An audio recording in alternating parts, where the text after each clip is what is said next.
Assalamualaikum warahmatullahi wabarakatuh. Alhamdulillah wasbillahi la ni'matillah la haula wala quwata illa billah. Rabbi ishrah li sadri wa yassir li amri wahlul 'uqdatam min lisani yafqahu qawli, amma ba'd. Puji syukur kepada Allah Subhanahu wa taala atas berkah limpahan rahmatnya lah, alhamdulillah, di siang hari ini kita sama-sama akan belajar, yaitu di salah satu program QLM yang pada hari ini tepatnya Selasa di tanggal 14 bulan 9 2021, program QLM ini sudah yang ke-211. Dan alhamdulillah, saya ucapkan kan saya nggak ada gambarnya kan, Pak Ahmad Suwandi yang memprakarsai Zoom meeting ini. Jadi di hari ini kita siarannya alhamdulillah bisa bertatap muka yang seperti saat ini kita lakukan. Terima kasih Bapak Ibu sekalian sudah hadir, yang akan sama-sama kita akan membahas satu tema, yaitu bangkit menuju lebih baik.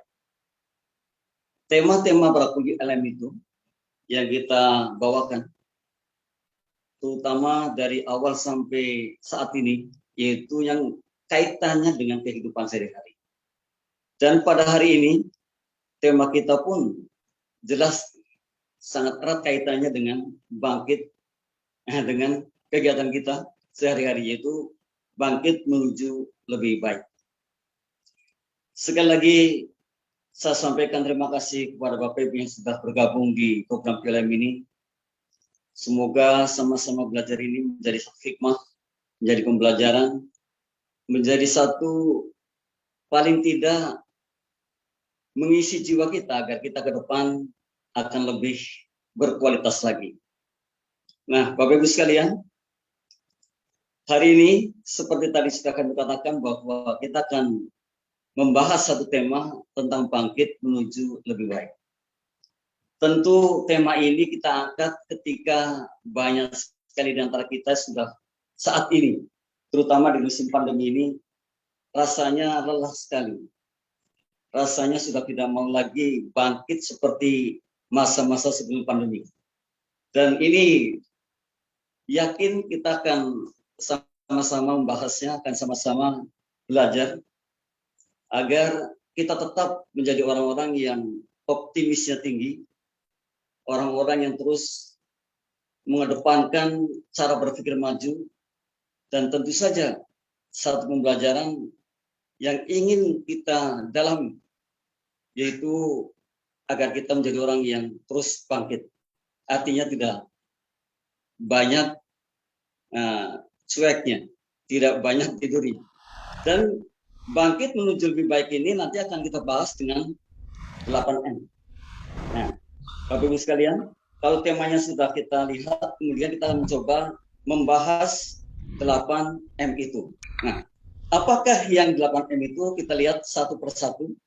Nah, kita bisa lihat di layar, Bapak Ibu sekalian. Yang pertama adalah, yang pertama, kita akan melihat yang pertama dari 8M. Menata kembali, yang pertama adalah, terus yang pertama ini. Nah, dari 8M yang akan kita bahas tadi, bangkit menuju lebih baik. Yang pertama adalah menata kembali segalanya dengan baik. Tentu ketika kita mungkin saja saat ini yang belum bangkit, atau mungkin saja saat ini yang katakanlah terpuruk, maka kata menata kembali segalanya dengan baik itu adalah sebuah kebutuhan. Rasanya kan tidak ada sesuatu yang tidak ditata dengan baik, kemudian kita akan mendapatkan sesuatu yang baik. Nah, oleh karena itu, dalam 8M ini, yang pertama menata kembali segalanya dengan baik, menjadi sebuah planning yang utama sekali. Menjadi sebuah tatanan kita agar kita menjadi orang yang kedepannya betul-betul bisa bangkit, maka harus menata kembali situasi kondisi yang saat ini barangkali tidak atau saat ini tidak sebaik ketika kita belum ketika kita dulu sudah bangkit. Nah, Bapak Ibu sekalian, kenapa harus menata kembali? Ini salah satu pembelajaran yang mungkin kita sendiri harus betul-betul merenungi diri kita agar kita menjadi orang yang bisa menata dirinya, menata segalanya, termasuk yang saat ini mungkin yang paling dominan adalah bagaimana kita ini menata waktu dengan baik ketika kita harus, mungkin orang mengatakan kerja dari rumah ya, di musim pandemi ini, atau mungkin sebagian sudah ke kantor. Kalau saat ini kita tidak bisa menata dengan baik, barangkali saja kan ketinggalan kereta atau ketinggalan sesuatu. Nah, saya kemudian berpikir jauh ke depan. Orang-orang yang bisa menata dirinya dengan baik, maka ia akan lebih baik ke depan. Ini yang pertama. Nah, nanti ada yang kedua. Ya, sebelum mungkin mengajak kedua, Bapak Ibu boleh interaktif, boleh mungkin ada tambahan-tambahan, atau mungkin ada pertanyaan, atau mungkin ada sesuatu yang disampaikan, boleh. Kita ingin sekali bahwa interaktif dari Bapak Ibu sekalian dan anak-anak mungkin yang ikut atau siapapun atau mitra GAC yang hari ini bergabung dengan kita, sangat mengharapkan agar ikut serta aktif dalam Zoom meeting ini. Silakan Bapak Ibu, mungkin ada yang mau tampil, mau mengutarakan sesuatu, mau memberikan statementnya, ya silakan, agar pertemuan ini menjadi pertemuan yang maksimal dan pertemuan yang efisien. Kemudian akan bisa diambil hikmah yang kemanfaatannya insya Allah lebih besar lagi. Seandainya ada, silakan Bapak Ibu, boleh ditampilkan.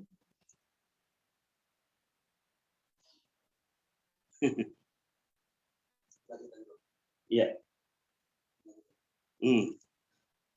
Atau mungkin dilanjut dulu. Yang kedua, setelah kita tadi satu adalah, nah kita yang kedua adalah menuliskan sebab-sebab ketidakberhasilan. Ya, orang yang ingin bangkit tentu ia harus siap dengan beberapa hal yang tentu saja menjadikan beban sehingga kita tidak berhasil terhadap upaya kita. Maka menuliskan sebab-sebab ini juga merupakan sebuah kebutuhan. Menuliskan sebab-sebab ini tidak bisa diabaikan. Kira-kira apa sih sebabnya saya tidak berhasil? Kira-kira apa sih yang menjadi penghalang saya untuk sukses gitu? Nah, disinilah dalam 8M itu untuk bisa bangkit menjadi lebih baik adalah menuliskan sebab-sebab keterpurukan kita atau ketidakberhasilan kita. Biasanya begini, dalam pembelajaran motivasi itu, kita akan menuliskan banyak sekali. Menuliskan banyak sekali, kemudian akan kita kerucutkan. Hal-hal yang mungkin urgent, hal-hal yang mungkin dianggap paling dominan, bahwa ini sebenarnya yang membuat saya tidak berhasil dalam hal ini. Maka dengan menuliskan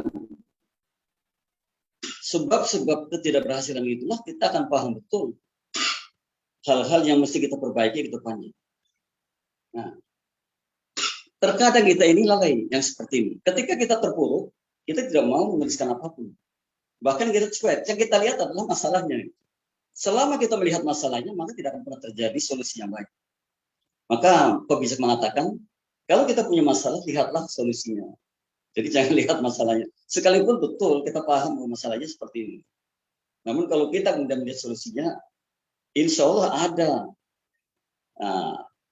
seperti seberkas atau secercah atau sinar ya, sinar atau terang yang akan bisa memberikan solusi terhadap masalah-masalah yang kita hadapi. Hikmah mengatakan kalau kita punya masalah besar, ya kecilkan. Masalahnya apa? Dan sudut pandangnya pun sangat menentukan terhadap penyelesaian masalah yang kita hadapi. Kalau masalahnya kecil, namun sudut pandangnya negatif, maka akan jadi besar. Demikian sebaliknya, kalau masalahnya besar, kalau sudut pandangnya positif, maka akan jadi kecil masalah itu. Nah, pentingnya menuliskan sebab-sebab ketidakberhasilan itu adalah ketika kita ingin paham betul, oh di sini ternyata masalah-masalah yang ada dan kemudian ke depan ini harus kita anulir, ini harus kita buang, ini harus kita perbaiki, yang seperti itu. Ini dari 8M, M yang kedua adalah menuliskan sebab-sebab ketidakberhasilan kita. Menuliskan sebab-sebab ketidaksuksesan kita. Ini penting sekali. Dari hal ini saja kita sudah paham, kita akan bijak sekali menanggapi ketidakberhasilan kita, kemudian kita akan tentu akan segera memperbaikinya. Dan ketika kita mampu memperbaiki, niscaya ke depan akan lebih baik lagi. Ini yang kedua, Bapak Ibu sekalian. Mungkin Bapak Ibu ada sanggahan atau mungkin ada pernyataan-pernyataan yang ingin disampaikan atau ada tambahan-tambahan. Saya yakin sekali Bapak Ibu luar biasa sekali. Dan saya yakin sekali Bapak Ibu pasti sudah paham dengan hal ini.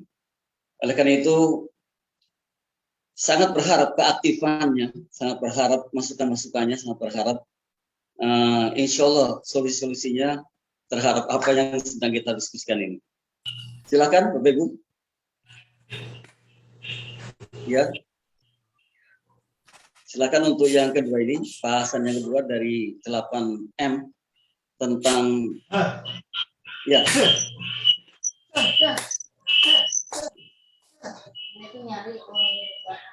Ada?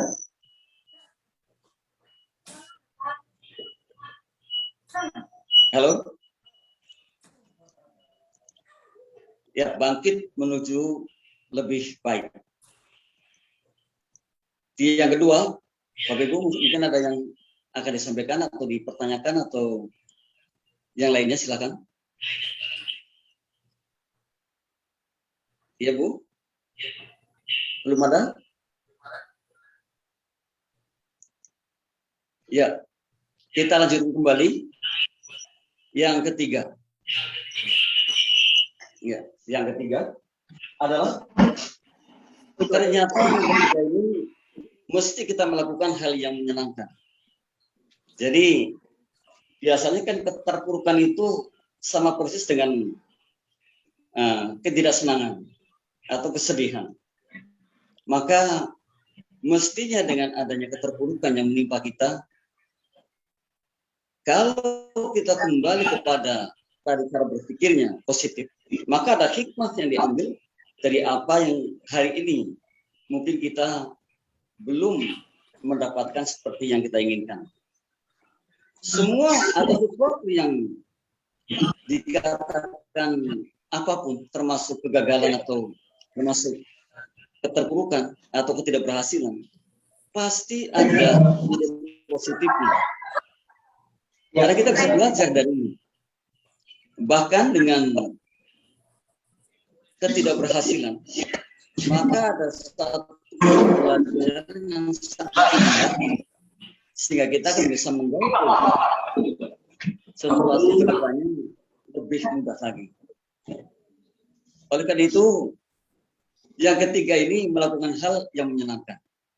Segala sesuatu yang menimpa pada diri kita mestinya kita hadapi dengan sesuatu yang menyenangkan. Jadi bukan hal yang justru membuat kita ini sedih berkepanjangan atau membuat kita ini terpuruk berkepanjangan. Ini yang mungkin saja justru akan membuat kita semakin lama tidak semakin baik tapi semakin memburuk. Oleh karena itu, melakukan hal yang menyenangkan ini suatu kebutuhan ketika kita ingin lebih baik ke depannya. Ya. Satu contoh melakukan hal yang menyenangkan adalah ketika kita paham bahwa keterpurukan yang kita alami, hikmahnya seperti ini. Apalagi kalau kita rajin menuliskannya dari hikmah yang ada tentang keterpurukan kita. Maka ke depan menjadi satu pembelajaran yang sangat indah sekali. Dan kalau para motivator mengatakan, ilustrasinya adalah ketika kita ini pegang ketapel yang diisi batu. Semakin kencang kita tarik ke belakang, maka akan semakin cepat melesatnya ke depan. Ini diantaranya. Jadi semestinya tidak ada hal yang menjadikan kita orang yang pada akhirnya drop gitu, atau post down, belum tikar itu. Tapi justru kita mengambil hikmah di dalamnya. Dan ketika kita bisa mengambil hikmah itulah, ternyata kita melakukan hal yang menyenangkan. Tidak ada lagi sesuatu yang dirisaukan, karena apa yang terjadi adalah kesenangan mendapatkan sesuatu dari keterpurukan yang ada. Ini luar biasa Bapak Ibu sekalian, untuk bisa menjadi orang yang betul-betul akan bisa membawa diri kita bangkit menuju lebih baik. Dan ternyata melakukan hal yang menyenangkan ini bukan hal remeh, tapi sesuatu yang memang betul kita rencanakan, sesuatu yang kita planningkan, dan sesuatu kebutuhan bagi kita, kita bisa melakukan hal yang menyenangkan. Di antaranya tadi saya gambarkan adalah ketika kita bisa mengambil hikmah dari keterpurukan yang kita dapatkan. Jadi nggak ada ya, kalau seperti ini kan tidak mendapatkan sesuatu yang orang bilang itu, aduh begini ya jadinya. Orang bilang itu, oh, kok malah kayak gini, kok malah habis, gitu. Kok malah nggak bisa bangkit ya. Padahal sangat bisa sekali. Karena sukses itu sesungguhnya kan bukan seperti yang kita dengar orang yang sudah mendapatkan segalanya sukses. Tapi sukses itu adalah perjalanan dari satu titik ke titik yang lain. Itu sukses. Perjalanan dari satu titik ke titik yang lain. Justru kalau kita diam, tidak berbuat apapun, itu yang namanya gagal. Jadi kalau orang sudah diam saja, ya berarti yang ada kegagalan. Ya, sukses adalah perjalanan dari satu titik ke titik yang lain. Dan terus-menerus seperti itu. Ketika kita bergerak kan pasti ada yang namanya hope, harapan. Dan ketika kita masih berharap berarti masih ada kemungkinan-kemungkinan yang kita dapatkan. Maka saya sangat setuju sekali dengan para pembicara mengatakan, wahai saudaraku, ikutilah 3O.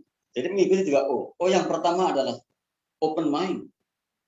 Kita terbuka dengan segalanya, tidak tertutup diri.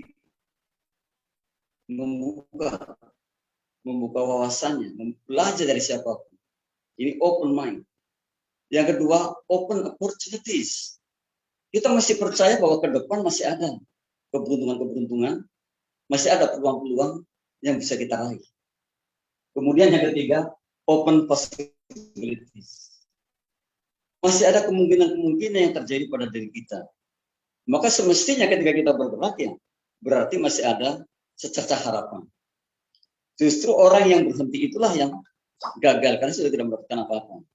Jadi gagal adalah ketika kita berhenti. Namun kalau kita terus bergerak, itu orang sukses. Dan insya Allah kalau terus bergerak, kemanfaatannya pun akan lebih banyak lagi.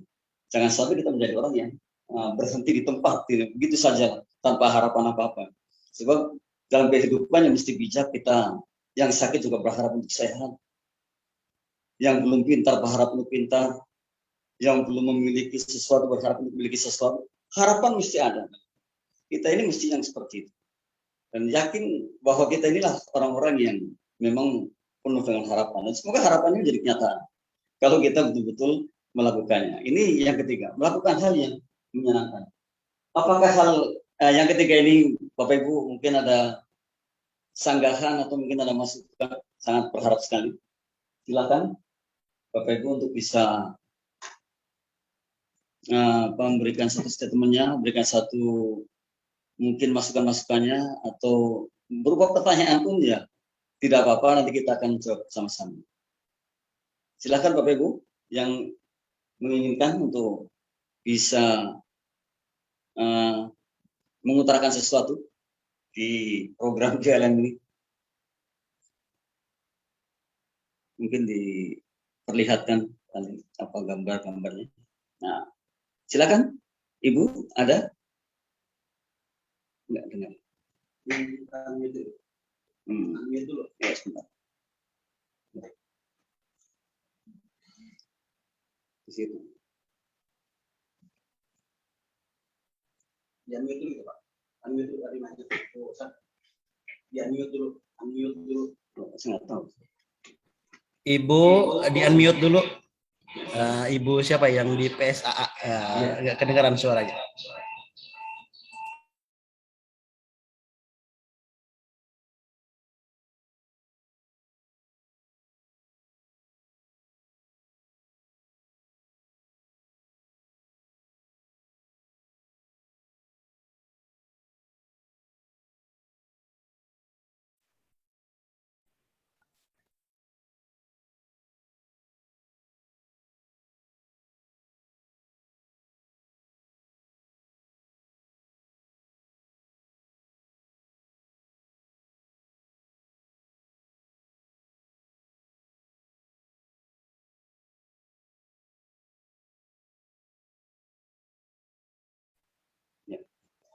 Nah, ini ada dari Pak Budi Suryanto.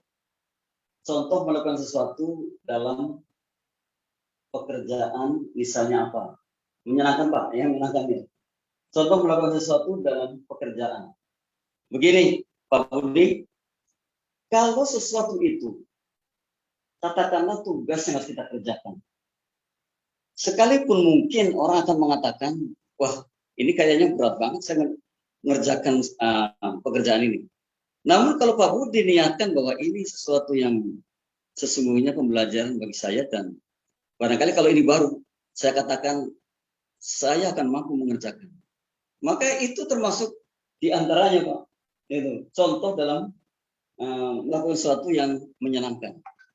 Apapun yang kita hadapi, kalau cara berpikir kita adalah positive thinking, kalau cara berpikir kita adalah bahwa saya bisa, maka kita akan bisa. Sebab ternyata luar biasa.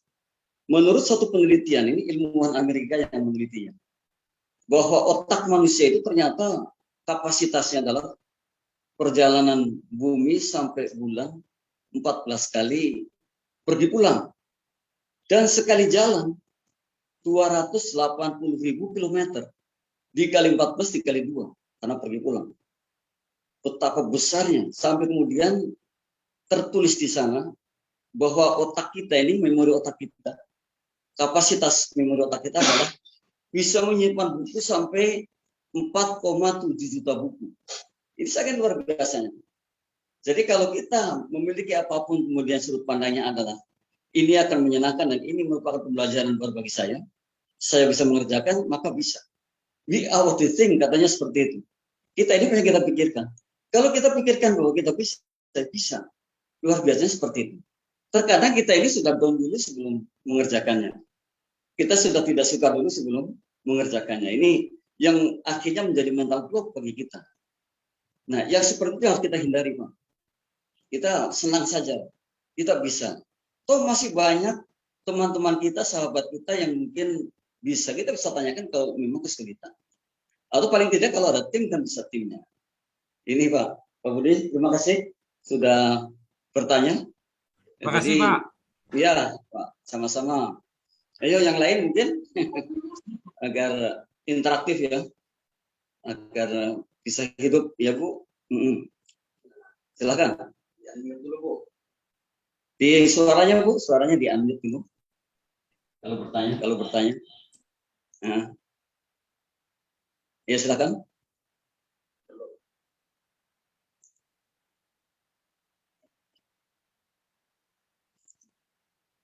Suaranya Bu, Pak, suaranya di-unmute dulu kalau mau bertanya.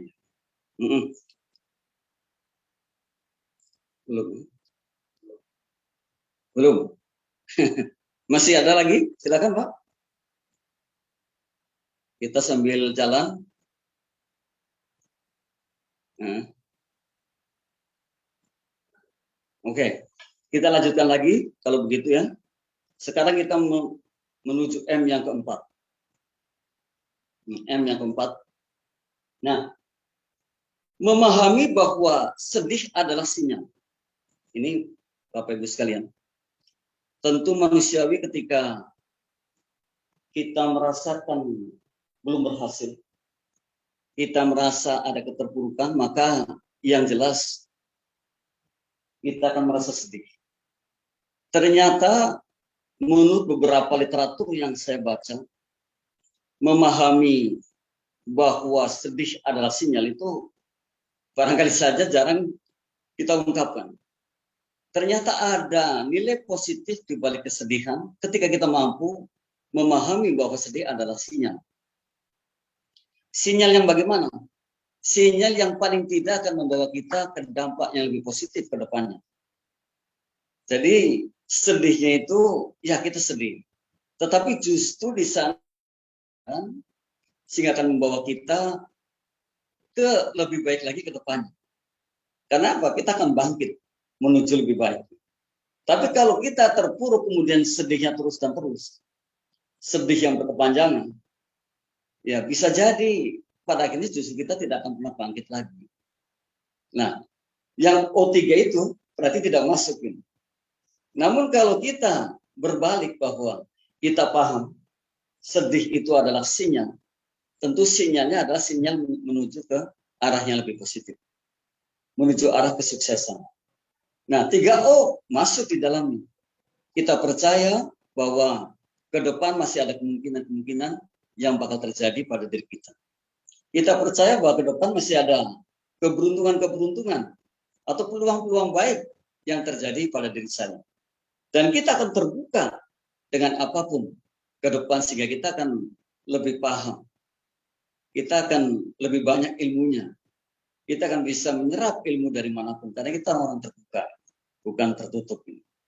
Jadi dalam kehidupan kita, kalau kita memahami 3O saja sudah sangat cukup untuk bisa menjadi orang yang legowo, menjadi orang yang betul-betul memahami dirinya. Karena hikmah mengatakan siapapun yang paham dengan dirinya maka akan mudah melidingnya atau memanagenya, akan mudah membawanya. Namun kalau hari ini kita belum paham tentang diri kita, sangat sulit sekali rasanya untuk dibawa kemana. Bahkan tidak tahu arah kan gitu. Nah, ini adalah ketika kita memahami bahwa sedih adalah sinyal kebaikan ke depannya. Jadi kalau orang bilang habis gelap terbitlah terang, habis sedih insya Allah kesenangan ke depan. Ini masuk memang sampai di situ. Jadi janganlah sedih kemudian dibawa kesedihan terus ketika kita belum mendapatkan sesuai dengan apa yang kita inginkan. Namun justru kita tahu, kita paham bahwa sedih adalah sinyal ke depan akan lebih baik lagi, ke depan akan lebih luar biasa lagi. Ini hebat memang. Kita menjadi orang yang cukup bijak ketika kita mendapatkan sesuatu yang seperti itu. Bapak Ibu sekalian, monggo ketika mungkin Bapak Ibu juga merasakan sesuatu yang barangkali saja diinginkan atau ingin didapatkan namun belum nyampe ke Bapak Ibu, kemudian Bapak Ibu merasa sedih. Apakah betul bahwa sedihnya adalah sebuah sinyal? Atau bahkan sebaliknya sedihnya itu sedih yang berkepanjangan? Silahkan Pak, Bapak Ibu kalau memang ada statement-statement yang bagus yang bisa diberikan sebagai tambahan ilmu, ya, atau sebagai sinyal kebaikan ke depan, seperti bahasan kita yang keempat adalah memahami bahwa sedih adalah sinyal. Dipersilakan Bapak Ibu sekalian. Yang keempat ini. Ya. Ya, oke. Nah, kita masih punya 4 lagi, 4M lagi. Jadi bangkit menuju lebih baik. M yang keempat ini memahami bahwa sedih adalah sinyal. Kemudian kita menuju ke M yang kelima. Nah, M yang kelima itu adalah menceritakan pada orang terdekat tentang kegagalan kita. Jadi gagal itu bukan aib. Keterpurukan juga bukan aib. Justru di sana kalau kita menceritakan kepada orang-orang terdekat kita, orang-orang yang mendukung kesuksesan kita, bisa jadi ada solusi-solusi terbaik sehingga ke depan kita akan menjadi orang yang barangkali saja tidak lagi gagal seperti ini. barangkali saja tidak lagi gagal seperti yang kita alami kan. Oleh karena itu mestinya kita tidak usah harus malu ketika kita ini belum menggapai apa yang kita inginkan. Kita ceritakan kepada orang dekat kita. Kita ceritakan kepada ahlinya, kepada mentornya. Karena mentor itu sungguh luar biasa. Mentor itu punya pengalaman dan kesuksesan terhadap satu bisnis yang mungkin saja sama dengan kita. Atau bahkan mungkin dijadikan mentor sebelumnya. Maka kalau kita terbuka dengan seperti itu, pasti ada solusi-solusi terbaik kita, sehingga kita ke depan akan lebih baik lagi. Nah, ketika kita bisa lebih baik, tentu kita akan menjadi orang yang lebih maju. Jadi bukan sebaliknya. Namun kalau kita malu menceritakan tentang kegagalan kita, tentang keterpurukan kita, bisa jadi kita justru akan membawa beban yang sangat. Akan membawa beban yang mungkin saja, kalau saya katakan nggak kuat tipikalnya. Kan? Nah kalau sudah seperti ini, kayaknya ada depresi. Yang ada stres. Kan? Justru tidak menjadi orang yang cerdas. Tapi kalau kita menceritakan, kita ingin mendapat solusi, ya di sana kecerdasan bertambah. Dan bahkan tadi saya katakan, menurut ilmuwan Amerika itu, karena otak kita sangat cerdas sekali, berarti kalau kita menceritakan hal-hal yang kaitannya dengan keterpurukan kita, yakin didapatkan sesuatu yang baru, yang mungkin saja akan mendukung kita ke depan menjadi lebih sukses lagi. Nah ini penting ternyata, Ibu, menceritakan pada orang lain atau orang dekat kita tentang kegagalan kita. Jadi nggak usah malu lah, kalau kita gagal itu nggak usah malu. Kemudian kita umpetin gitu ya. Terkadang kita akan mengatakan, wah gak enak banget ya kita ceritanya seperti itu. Justru yang kita lihat kan, kalau katakanlah kita berhasil, kemudian kita tunjukkan. Kalau tidak berhasil kita umpet-umpetin. Padahal kita tidak seperti itu. Ya terbuka saja. Karena sungguh bahwa hikmah mengatakan, ternyata orang yang paling bahagia adalah orang yang tadi open mind. Orang yang terbuka dengan siapapun. Karena sungguh begini, ini hikmah mengatakan, orang luar biasa itu adalah orang yang menganggap siapapun yang ada di hadapan kita, orang istimewa. Ini kan luar biasa. Jadi kalau Bapak Ibu adalah luar biasa, Bapak Ibu kan menganggap siapapun yang ada di hadapannya, orang istimewa. Siapapun itu. Ya. Jadi tidak melihat dia siapa gitu. Ini justru kita melihatnya adalah orang istimewa. Maka inilah kata hikmah yang mengatakan kita ini orang luar biasa kalau sudah bisa, kalau sudah mampu mengatakan seperti itu. Nah, mudah-mudahan ke depan kita semua bukanlah golongan orang-orang yang takut menceritakan kegagalan kita, namun justru ingin mencari solusi terbaik, kita ceritakan kepada orang-orang yang kita percaya. Terutama orang dekat kita, atau mentor kita, atau advisor kita, atau mungkin guru kita, ya boleh-boleh saja. Dan ini yakinlah, dalam kehidupan kita ini pasti ada yang namanya keterpurukan, yang namanya kegagalan. Dan diri saya sendiri ya sampai saat ini sudah hampir 60 tahun umurnya, sudah 57 Bapak Ibu, itu ya banyak sekali mengalami kepahitan yang seperti ini. Yang mungkin pada saat itu saya belum tahu persis untuk bisa menceritakan hal-hal yang seperti ini. Tapi saat ini tentu kita sangat terbuka sekali. Dan bahkan dijadikan satu kegiatan yang menyenangkan ketika kita bisa menceritakan keterpurukan kita.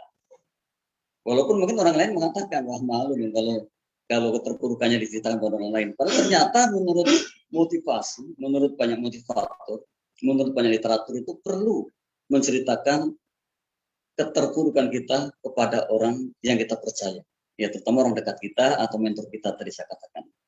Itu tidak ada salahnya untuk menceritakan, karena di sana ada seberkas atau sebongkah solusi untuk ke depan lebih baik lagi. Ini kalau kita menceritakan berarti ada harapan yang baik, ada harapan bisa bangkit lagi menuju lebih baik gitu ya. Ini tidak ngumpet-ngumpet lah, tidak malu kita cerita tentang keterpurukan kita atau kegagalan kita. Ini yang kelima. Nah, yang keenam, Bapak Ibu, kita lanjut lagi. M yang keenamnya adalah menghargai diri sendiri. Nah, ini kita lihat anak-anak kita, anak muda kita terkadang terlena. Mereka sorak-sorai dengan bintang pujaannya. Mereka sampai berdesak-desakan hanya menghargai orang-orang yang disanjung-sanjungi, namun lupa menghargai diri. Padahal mestinya, ini loh aku, ini saya. Sampai saat ini saya ini sudah berbuat banyak. Sampai saat ini saya sudah bisa berbuat yang kemanfaatannya jauh lebih luas lagi. Dan ke depan apalagi jauh lebih luas lagi. Jadi menghargai diri sendiri itu mensyukuri. Artinya ketika kita mampu mensyukuri, maka kita akan menjadi orang yang paling bahagia. Nah, hikmah mengatakan, siapakah sebenarnya orang yang paling bahagia? Ternyata orang yang paling bahagia adalah orang yang bisa memanage hawa nafsunya sendiri, yang bisa memanage hatinya sendiri. Dan orang yang bisa menghargai dirinya sendiri itu bahagia sekali. Nah, kita mesti ingat yang seperti itu. Oleh karena itu kemudian timbul kata-kata, I am what I am, you are what you are. Ya inilah saya. Cara saya seperti ini. Keadaan saya seperti ini. Nah, Anda ya Anda. Cara Anda seperti itu. Keadaan Anda seperti itu. Cara bahagia saya seperti ini. Cara bahagia Anda seperti itu. Jadi nggak bisa kita kemudian masuk ke ranah you atau orang lain. Ini pentingnya kita ketika kita mampu menghargai diri kita sendiri. Tadi di awal saya katakan, siapapun yang mampu melihat potensi dirinya, siapapun yang betul-betul akrab dengan dirinya sendiri dan paham kekurangan kelebihannya, maka akan lebih mudah mengarahkannya. Berbeda Bapak Ibu kalau kita tidak mampu melihat diri kita. Lalu mau kemana sebenarnya kan begitu. Oleh karena itu mestinya kita adalah orang-orang yang bijak dan memahami diri dengan baik. Bahkan pernah saya juga membahas tentang berdamai dengan dirinya sendiri. Berdamai dengan dirinya sendiri. Artinya kita betul-betul merenung tentang diri kita betul-betul melihat diri kita sendiri dari kemanfaatannya, kemadaratannya, dan lain sebagainya. Oleh karena itu para pembijak mengatakan, wahai saudaraku, luangkan waktu 5-10 menit setiap sorenya untuk kontemplasi, untuk bertafakur, untuk merenung. Kira-kira apa sih yang dikerjakan tadi? Lalu seberapa manfaatnya? Lalu bertanya lagi, kira-kira apa yang mudaratnya? Sehingga besok tidak akan terulang kembali. Ini pertanyaan yang sangat luar biasa untuk kita semua, Bapak Ibu sekalian, dan mitra CIC, agar kita menjadi orang-orang yang betul-betul bijak ke depannya. Tidak menjadi sembarang orang gitu. Artinya kalau orang mengatakan, yang ekstrem mengatakan bahwa setiap pagi kita dilahirkan baru. Iya betul, sangat betul sekali, karena sungguh kata para pembijak mengatakan, yesterday was history, tomorrow is mystery, and today is real, a gift. Kemarin sejarah, besok masih misteri. Hari ini adalah betul-betul karunia-Nya. Dan kalau kita paham bahwa hari ini adalah karunia-Nya, ya mau kita gunakan sebaik-baiknya hari ini. Berapa jam umpamanya di kantor kita 10 jam ya. Kita akan manfaatkan maksimal yang 10 jam itu. Tidak akan pernah disia-siakan. Toh kita tahu bahwa tidak ada waktu mundur gitu. Yang ada kan maju terus ini. Sehingga kita harus terus berlari menuju kebaikan. Kita harus terus menghargai waktu yang sedemikian sempitnya setiap harinya. Karena waktunya habis sempit jadinya. Itu. Jadi ini hikmah yang mudah-mudahan menjadi pembelajaran. Yesterday was history. Kemarin sudah sejarah. Tomorrow is mystery. Besok masih misteri, kita nggak tahu persis. Dan today is the real gift. Dan hari ini adalah betul-betul anugerah yang diberikan olehnya pada kita semua. Maka kalau kita paham itu, mestinya kita memanfaatkan hari ini sebaik-baiknya. Jangan sampai kita tidak memanfaatkan tidak baik. Bahkan kemudian timbul satu statement yang sangat luar biasa. Bapak Ibu sekalian, mitra. Apalagi Bapak Ibu orang mulia sekali karena pengasuh panti baik itu yang masih anak-anak maupun yang remaja, dan bahkan mempersiapkan anak-anak yang mungkin saja akan lebih jauh ke depan menjadi orang yang masuk ke masyarakat dari panti yang saat ini dibina. Maka mestinya paham betul bahwa yang kita peroleh hari ini adalah anugerah yang luar biasa. Yang kita lakukan hari ini adalah anugerah yang luar biasa. Jangan sia-siakan sama sekali kan gitu. Nah, tadi saya katakan bahwa ternyata kata para pebijak, kalau kita marah 1 menit, maka kehilangan bahagia kita 60 detik. Jadi 1 menit kehilangan bahagia 60 detik. Bagaimana kalau marahnya 1 jam? Berarti kehilangan banyak sekali kebahagiaan kita. Nah, ini mestinya menjadi perenungan kita bersama. Menjadi satu titik di mana kita menjadi orang yang bijak serta paham tentang diri kita sendiri. Sehingga di sana akan timbul yang namanya empati yang tinggi. Dan orang-orang yang berempati tinggi inilah yang pada akhirnya yakin menjadi orang-orang yang persis tahu dirinya, di mana kita berada dan kepada siapa kita berkata, kita mengatakan sesuatu, kita berhadapan. Orang yang empatinya tinggi ini akan sangat-sangat bahagia sekali karena ya kita paham. Ya, kalau orang Jawa bilang itu ada unggah-ungguhnya, ya. Ada kulon-kulonnya lah, ada ketok-ketok pintunya kan kalau mau berbicara pada siapapun ya. Seperti saat ini saya berhadapan dengan Bapak Ibu sekalian yang sangat luar biasa sekali. Sangat berterima kasih sekali kita sama-sama. Dan ini sudah yang ke tahun yang ke-10 kalau nggak salah saya.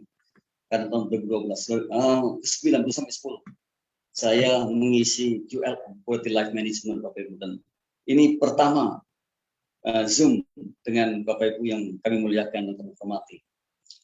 Luar biasa, sungguh luar biasa, dan terima kasih kami menjadi kenangan yang indah untuk bisa kita ceritakan kepada orang-orang yang barangkali kita temui. Bagi Bapak Ibu, yang keenam adalah menghargai diri sendiri. Silakan bisa chat atau bisa langsung berbicara ketika ada statement-statement yang mungkin akan ditambahkan atau pertanyaan-pertanyaannya untuk menanggapi 8M yang tinggal 2 lagi. Kita bangkit menuju lebih baik. Silakan Bapak Ibu, mungkin ada atau mitra CIC dimanapun berada, dan terima kasih Anda sudah bersama kami di siang hari ini dalam situasi kondisi yang sangat sejuk, luar biasa. Dan terima kasih juga kepada kru GIC di kantor Jakarta Civic Center yang telah membantu terlaksananya acara Zoom ini. Mudah-mudahan menjadi acara yang tidak hanya kali ini, tapi sering-seringlah kita tatap muka seperti ini dan mengharapkan masukan-masukan dari Bapak Ibu yang luar biasa. Silakan Bapak Ibu, kita beri waktu untuk bisa saling berinteraksi.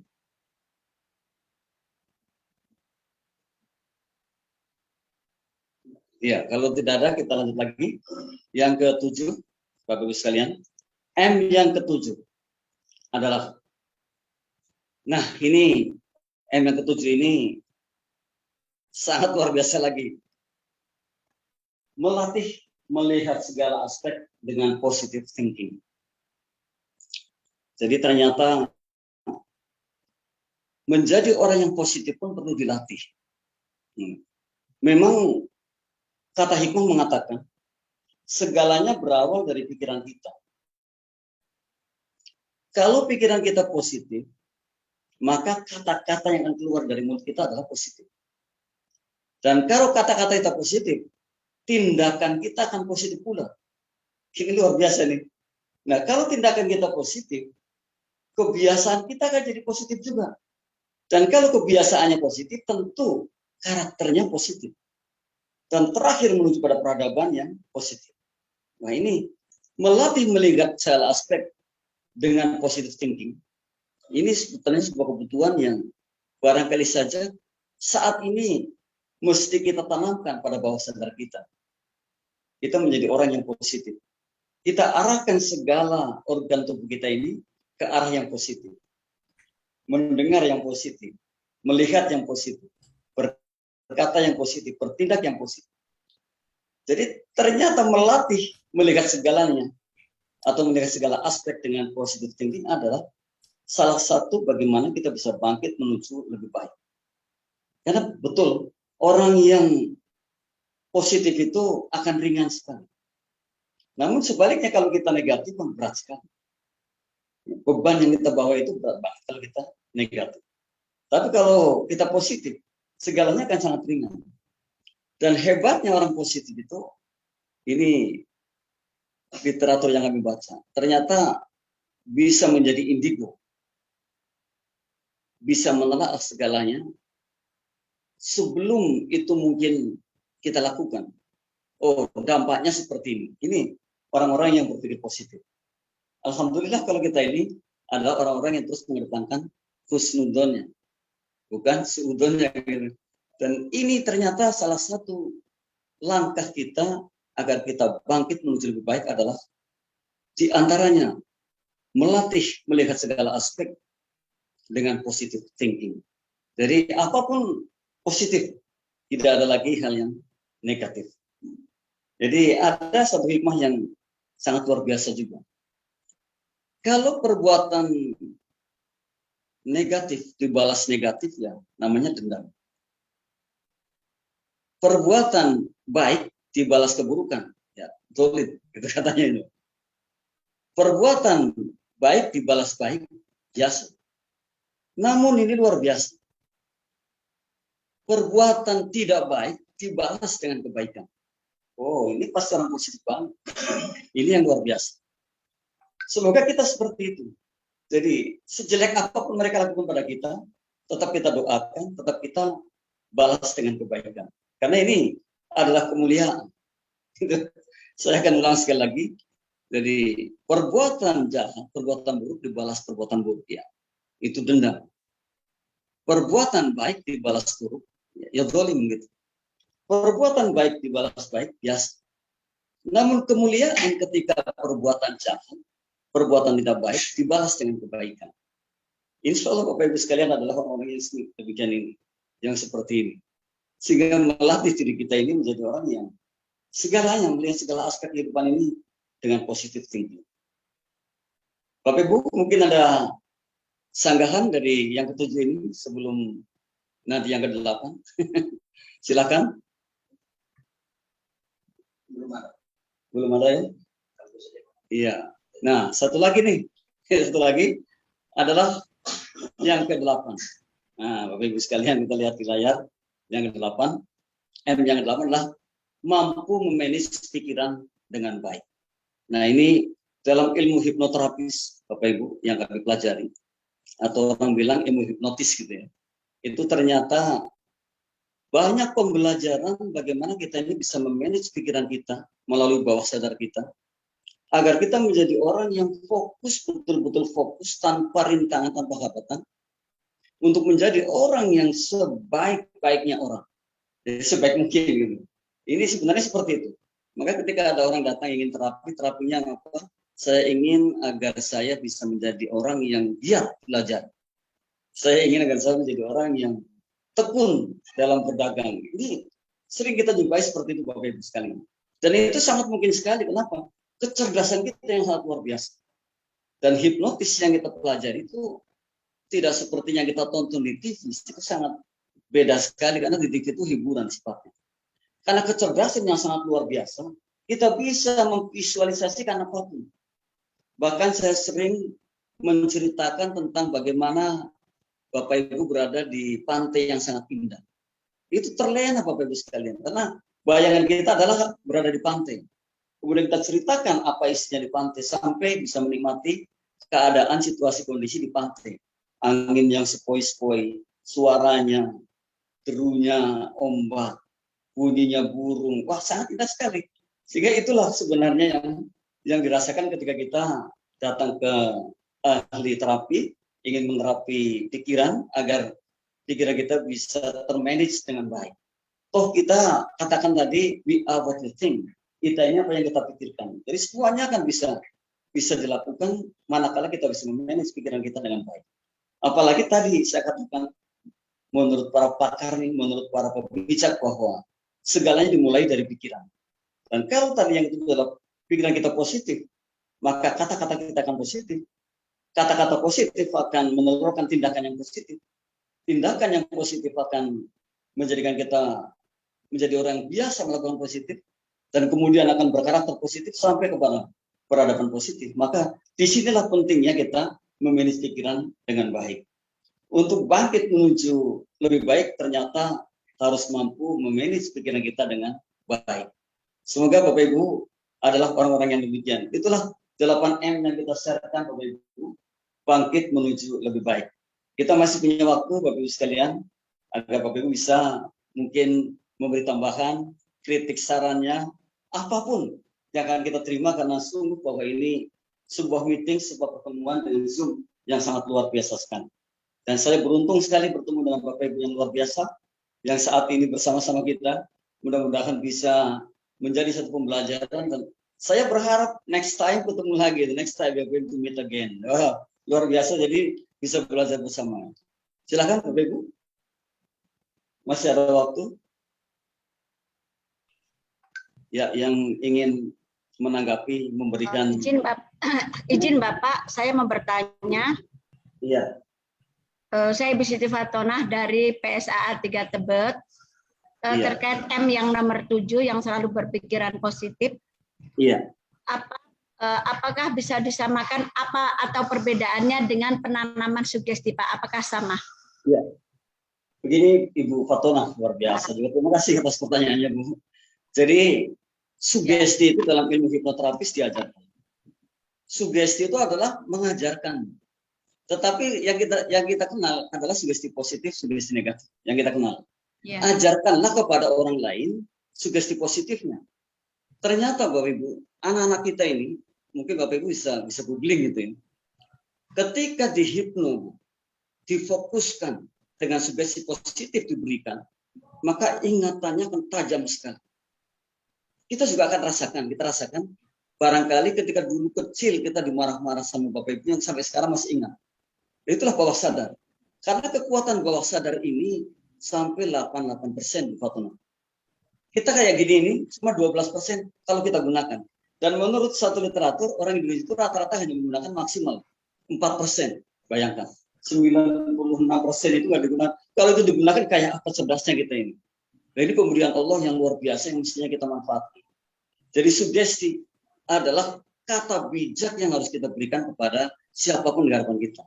Kalau Bu Fatonah yakin orang istimewa tadi, ya kan? Di depan kalau orang luar biasa, siapapun yang ada di hadapan kita adalah orang istimewa. Siapapun, mau anak-anak kita, mau siapapun, saya anggap Anda luar biasa. Dan kata luar biasa mestinya sering diucapkan. Anda hebat banget. Anda hebat banget. Sekalipun mungkin Bu, dalam tanda koma atau dalam tanda petik gitu, anak-anak kita mungkin misalnya gitu. Tapi jangan katakan bahwa Anda kurang ajar. Mestinya tidak dikatakan seperti itu, tapi Anda luar biasa. Namun ada sugesti positif di belakangnya.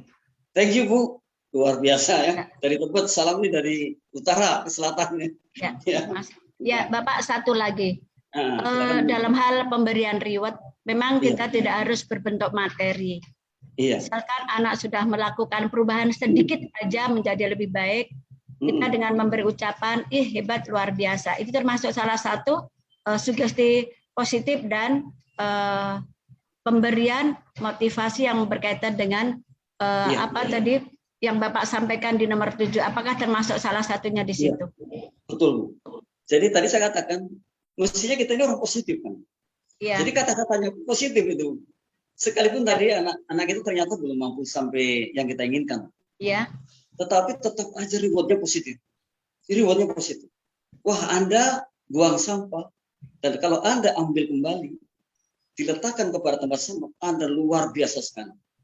Para malaikat ini mendoakan Anda akan jadi orang sukses. Itu bangganya luar biasa. Dan itulah reward positif. Jadi jangan, hei, kamu nggak tahu ya, itu ada tong sampah di sana.